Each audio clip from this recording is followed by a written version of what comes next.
This week on Choice Hacking.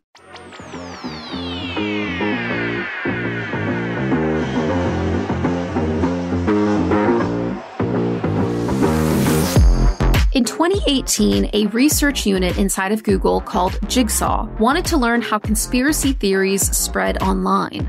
But instead of relying on assumptions and secondhand information, they decided to meet 40-plus American and British conspiracy theorists face-to-face.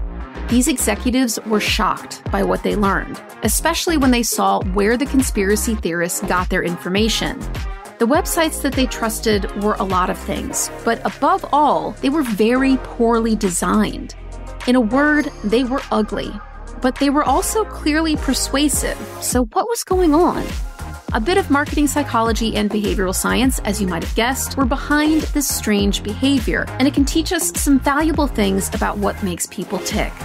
I'm Jennifer Clinehens, and you're listening to Choice Hacking, a podcast about applying marketing psychology and behavioral science to business marketing, experience design, and more. Join me today as we unpack the psychology behind the persuasive power of ugly design and how this research team's discoveries can help us create better customer experiences and marketing that gets people to engage on their terms, not ours. But before we get started, I want to take a few seconds to tell you more about me and Choice Hacking.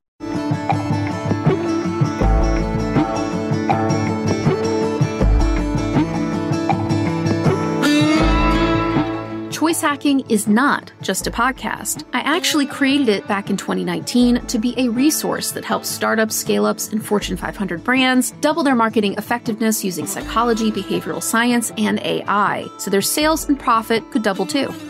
Over the years, I've worked with clients of all sizes, but most of my work has been with big brands like Starbucks, L'Oreal, McDonald's, AT&T, PepsiCo, and Adidas. But this year, I'm doing something different.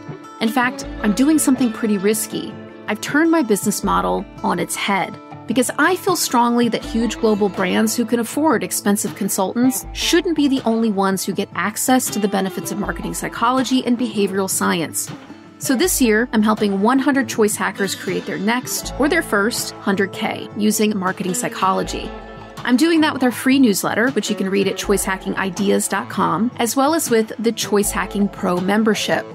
Inside of Choice Hacking Pro, I'll be your Chief Marketing Copilot, so you can grow your business faster and with fewer headaches. I'll share the tools that allowed me to create more than $250 million in marketing returns and help earn over $10 million in investment, all using the latest psychology, neuroscience, and behavioral science principles. Visit choicehacking.com/pro to learn more. That's choicehacking.com/pro. Now on to the show.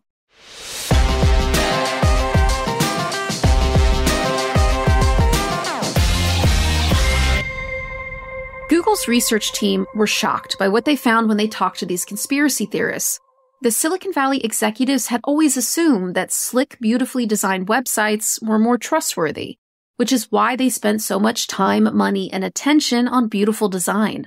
But in the conspiracy theorists' minds, well-designed sites were a sign that the information had been created by the so-called establishment.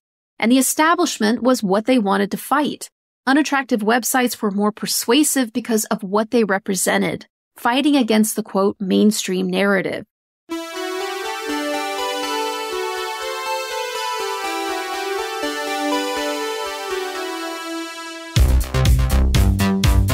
This lesson in ugly design teaches us a few critical things. First, the psychological signals a design sends are more powerful than the design itself. And this is true for brands and marketing too.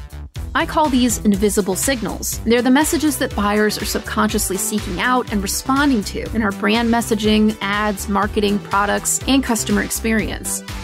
Second, we can't let our own ideas and assumptions about what should work cloud our judgment about what actually works. In other words, we are not our customer. So we need to approach anything we put in front of a customer as wrong until proven right, not by our taste or our preferences, but by what the customer responds to. And last, but most importantly, our buyers' mental models are incredibly important to understand if we want to gain their trust in their business.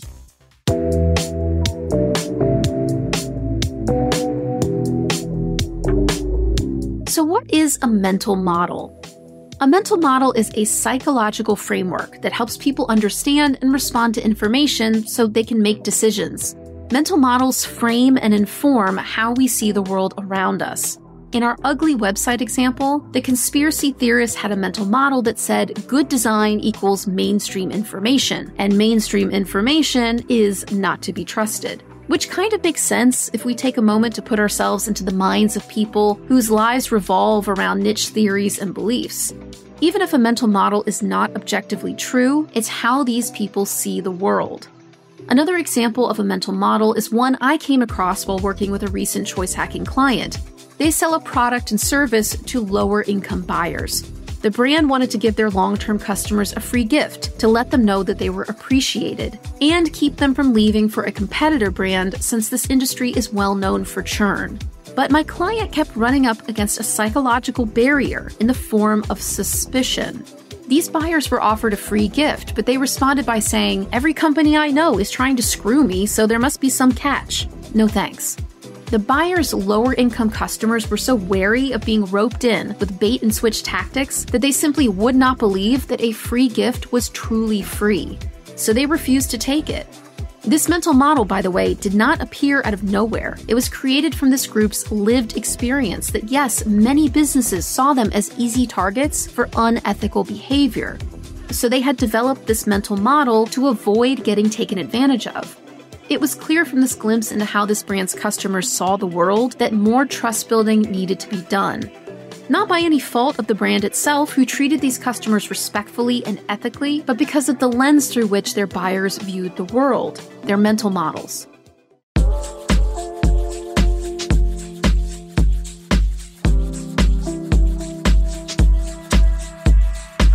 Mental models are a form of context, the circumstances or environment that surrounds someone at any particular moment in time.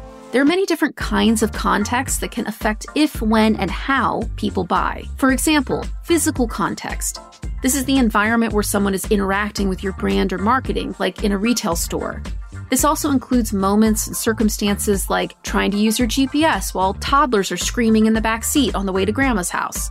Second, there's social context. This is the influence of the explicit and sometimes unspoken social norms that we're all subject to, whether we respect them or not. Social norms are just a fancy way of describing what's expected or approved in a specific social group or social setting by the prevailing culture, your peers, your family, or your friends. Next is psychological context. This is the influence that a person's emotional and psychological state can have on decision-making. For example, if our commute is really stressful and our job is demanding, we might order the same type of coffee at Starbucks every day to avoid having to make another decision. Other types of context include things like timing, if someone is newly divorced or just got paid, for example. Financial, if someone is struggling to pay the bills or prioritizes wellness over essentials in their spending. And economic, for example, if the news is talking about an incoming recession or the stock market crashes.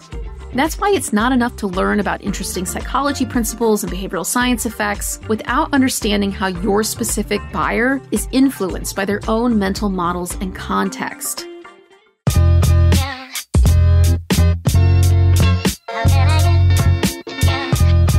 To uncover your buyer's mental models, start by asking yourself questions like, what negative experiences have these folks had in the past with companies and products like ours? What assumptions do they hold about our competitors or our brand? What are the mental and physical demands this buyer is juggling that have nothing to do with our product? Like having to stick to a strict budget or dealing with a stressful family situation like caregiving or divorce. What are some assumptions they hold about how the world works for people like them? Why would these folks not buy a product like ours? How do they perceive our marketing messages and ads? And how trustworthy does our product or brand seem to our customers, and why? Thank you for listening to the Choice Hacking Podcast. If you enjoyed this episode, please rate and review it. It takes me 20+ hours to create every episode, and it helps the podcast find new listeners when it has more ratings and reviews. And don't forget, you can learn more about behavioral science and psychology applied to business when you subscribe to the free Choice Hacking newsletter. You'll join more than 8,000 brilliant entrepreneurs and marketing folks from companies like Google, Coke, Disney, McDonald's, and Starbucks who get my newsletter. To sign up, just visit choicehackingideas.com. That's choicehackingideas.com. Until next time.